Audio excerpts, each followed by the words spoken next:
ऐसा है कि जैसे कोई माँ अपने बच्चे से बोले कि जब तुम मुझे याद करना तो दीवार पर एक लकीर खींच देना, ठीक है। इसमें महत्व किसका है, याद का या लकीर का? जल्दी बोलो। याद। फिर लकीर खींचने को क्यों कहा गया ये भी समझना पड़ेगा। ये भी बताओ क्यों कहा गया, थोड़ा दिमाग लगाओ समझ जाओगे। क्योंकि वो लकीर जब भी खींचेगी उसको उसकी याद आएगी। लकीर से फिर से याद थोड़ा आसान हो जाएगा शायद कि आपको याद करना आसान हो जाएगा। याद कर बहुत सीधी सी बात है, एकदम पकड़ में आ जाएगी। तुम्हें अभी मेरे शब्द सुनाई दे रहे हैं, मौन सुनाई दे रहा है?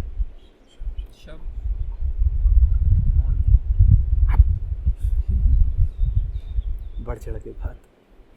तो हमें पकड़ में हमेशा क्या आता है, हमारी इंद्रियां देखती और पकड़ती क्या है? स्थूल। अब माँ की याद क्या है? स्थूल नहीं है। और लकीर क्या है? तो असली चीज भले ही माँ की याद हो, लेकिन उसका प्रमाण, लेकिन उसके साथ जुड़े रहने की प्रेरणा वो लकीर से मिलती है। क्योंकि हम याद जैसी चीज़ को न पकड़ सकते हैं, न उसका हिसाब रख सकते हैं, न उसे किसी टूल की तरह, उपकरण की तरह इस्तेमाल कर सकते हैं। याद तो आई और गई, सूक्ष्म का यही है ना। न वो पकड़ा जाएगा, न वो रखा जाएगा, न उसका कोई संचय होगा। लकीर प्रामाणिक है, लकीर इंद्रियों की पकड़ में आती है, और लकीर खिंच गई तो टिकी रहती है ना, आइंदा के लिए दोबारा याद दिला देगी। माँ की याद लकीर से उठ जाएगी। लेकिन ये हमेशा याद रखना कि असली चीज क्या है, असली चीज क्या है। तो अब हम दो तलों पर विभाजित कर रहे हैं सारे अध्यात्म को। पहला जिसमें सत्यता है, दूसरा जिसमें उपयोगिता है।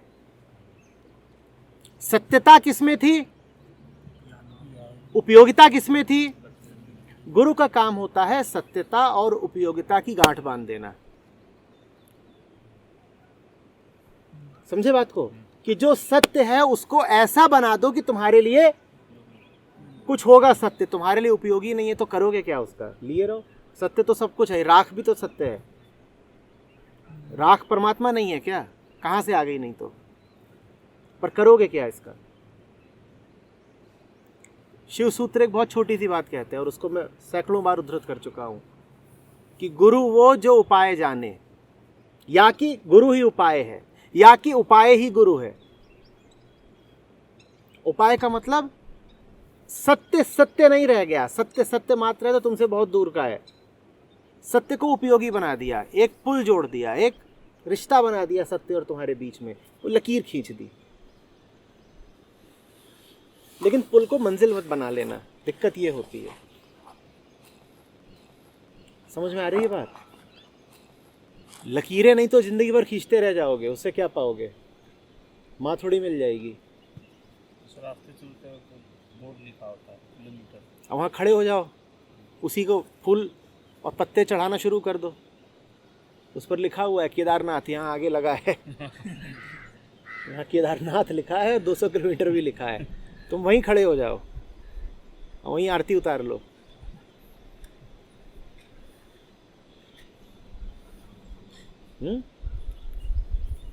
तो इसीलिए गुरु का काम, या जिसका भी बोल लो, मित्र का काम, परामर्शदाता का काम खतरे का होता है।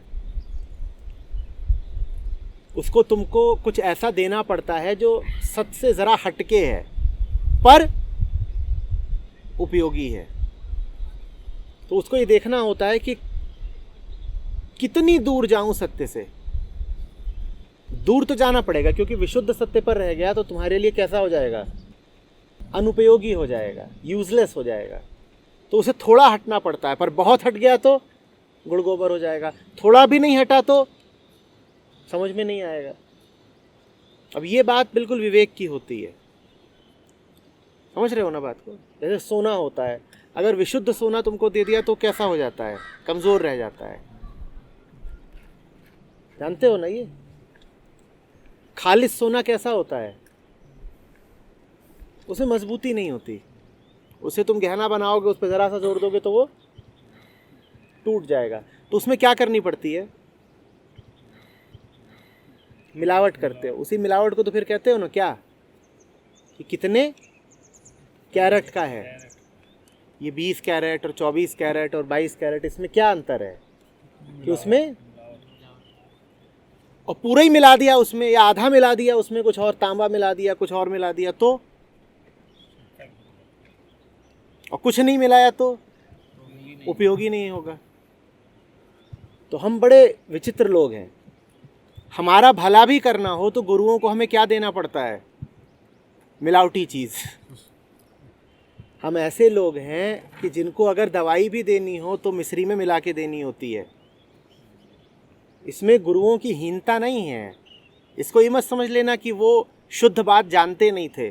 शुद्ध बात तो वो जानते थे, पर वो शुद्ध बात तुम्हारे बोलो काम नहीं आती, उपयोगी नहीं रह जाती। और उन्हें क्या करना है कि सत्य को उपयोगी भी बनाना है, नहीं तो दूर का रह जाता है। तो ये मजबूरी हमारी ओर से है कि हमें शुद्ध चीज दी नहीं जा सकती। तुम किसी की भी बात अगर पढ़ो, यहाँ तुम ओशो को पढ़ रहे हो, आपके हाथ में यहाँ मुझे नानक दिख रहे हैं, कबीर दिख रहे हैं, आपके पास भी ओशो हैं, आप उपनिषद पढ़ते हैं। मैं बिल्कुल विश्वास के साथ बताता हूँ, कोई भी इसमें से पुस्तक ऐसी नहीं है जिसमें ज़रा सी मिलावट ना हो। लेकिन वो मिलावट आवश्यक है बेटा। वो तुम्हें बिल्कुल दे सकते थे कुछ विशुद्ध, पर फिर वो तो मौन हो जाता, वो खाली पन्ना हो जाता, कोरा कागज। क्या करते तुम उसका? समझ में आ रही है बात? तो इसीलिए गुरुओं से खफा नहीं होते कि कभी पकड़ लो कि इन्होंने, यार ये बात तो इन्होंने ठीक नहीं बोली है। हाँ बिल्कुल नहीं बोली है विशुद्ध खरी बात, पर ये भी तो सोचो कि क्यों नहीं बोली है। अगर तुम इतने होशियार हो, तुमने पकड़ लिया कि इस बात में मिलावट है, उन्हें नहीं पकड़ में आया होगा? बोलो। तो वो जानते थे कि वो जो बात कह रहे हैं उसमें थोड़ी सी, बिल्कुल थोड़ी सी क्या है, मिलावट है। जानते बूझते कही है ताकि तुम्हारे लिए उपयोगी हो जाए। तो सद्भावना रखना। यहाँ ऐसे प्रश्न भी बहुत आते हैं कि कोई श्लोक उठा लिया, सूत्र उठा लिया, कुछ भी, और फिर कहा कि ये देखो फलाने हैं, उनका बड़ा नाम है, पर उन्होंने हमको बहकाया है, इन्होंने ऐसी बात बोली है। बहकाया नहीं है, ये उनका प्रेम है कि उन्होंने थोड़ी सी उसमें मिलावट कर दी। ओशो के साथ बहुत ज़्यादा है। वैसे अगर 10 सवाल आते हैं तो उसमें से 7 इन्हीं से संबंधित रहते हैं। इसलिए भी रहते हैं ना कि पकड़ोगे भी तुम उसी को ना जो कुछ बोलेगा, और जिसने जितना ज़्यादा बोला है उसकी बातों में तुम उतने छिद्र निकालोगे, छिद्र अन्वेषण करोगे। अब किसी ने अगर कुल एक ही किताब लिखी हो तो उसमें तुम गलतियां कितनी निकाल लोगे? जिनकी सैकड़ों किताबें हो फिर तुम उनमें एक के बाद एक लेके चले आते हो कि देखिए ये, देखिए ये। और ये बड़ी कृतज्ञता का सूचक है। तुम ये नहीं देख रहे कि तुम्हें फ़ायदा क्या हो रहा है। तुम क्या निकाल के लाए हो? कमियां निकाल के लाए हो। ये हद दर्जे की एहसान फरामोशी है। ये नहीं करते। यही कह लिया करो कि अगर ये गलती मुझे पकड़ में आ गई तो वो क्या इतने बुद्धू थे कि उन्हें नहीं पकड़ में आती? फिर भी छोड़ी है तो कुछ सोच के छोड़ी होगी।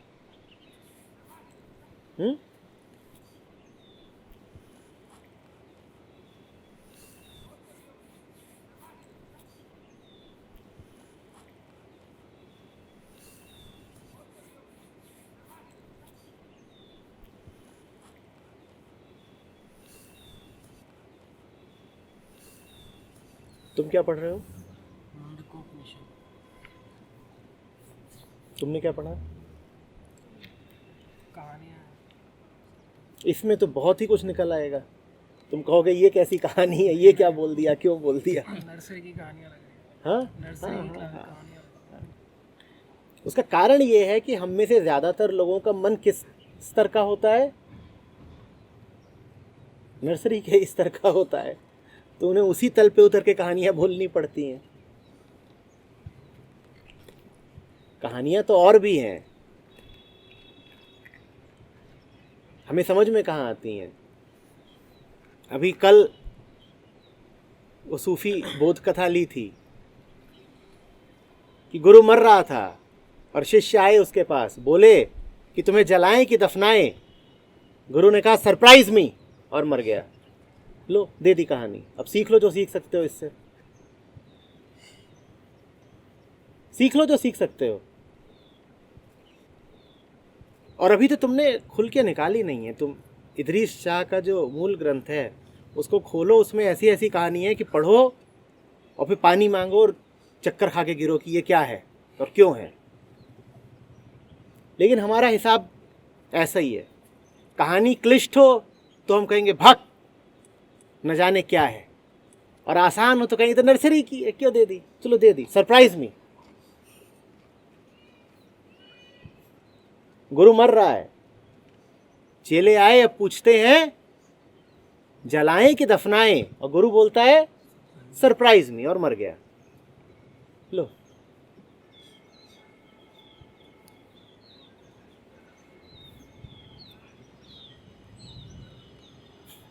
एक और कहानी बताता हूं।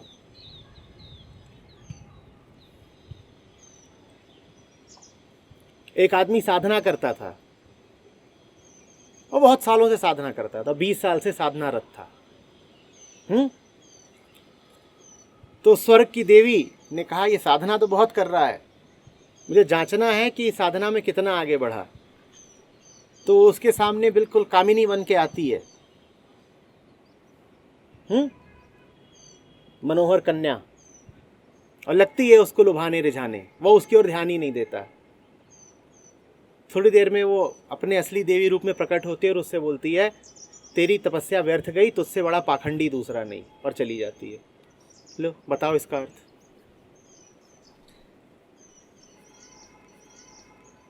और उसने उस कामिनी को नजर उठा के नहीं देखा, वो अपनी साधना में लगा रहा, वो उसको लुभाती रही, वो अपनी साधना में लगा रहा। वो थोड़ी देर में उससे बोलती है तेरी तपस्या व्यर्थ गई, तू महापाखंडी है, और चली जाती है। करो अर्थ इसका। इसका ये हुआ ना कि जिसकी तपस्या कर रहा था वो सामने आ गई तब भी नहीं देख पाया।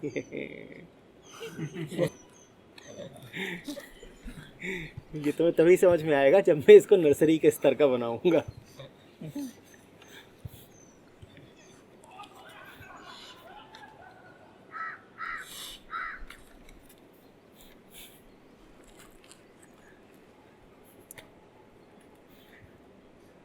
सरप्राइज नहीं।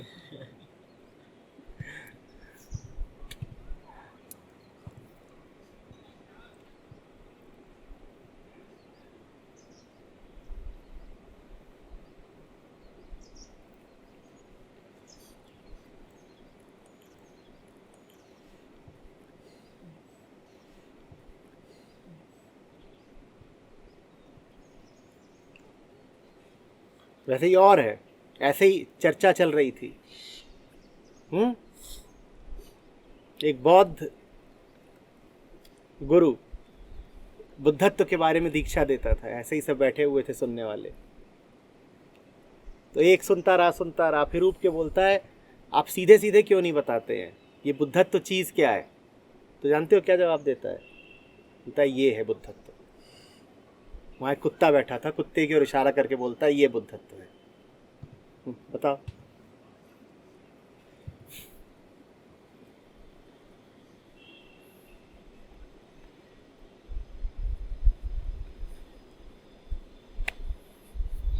एक बुढ़िया भाजी बेचती थी, पर लोग मानते थे कि वो बड़ी विदुषी है। तो उसके पास दूर से लोग आए पूछते हैं माँ बताओ बुद्धाहुड, बुद्धत्व क्या है? बोलती है 3 किलो भाजी, 3 किलो भाजी। बताओ।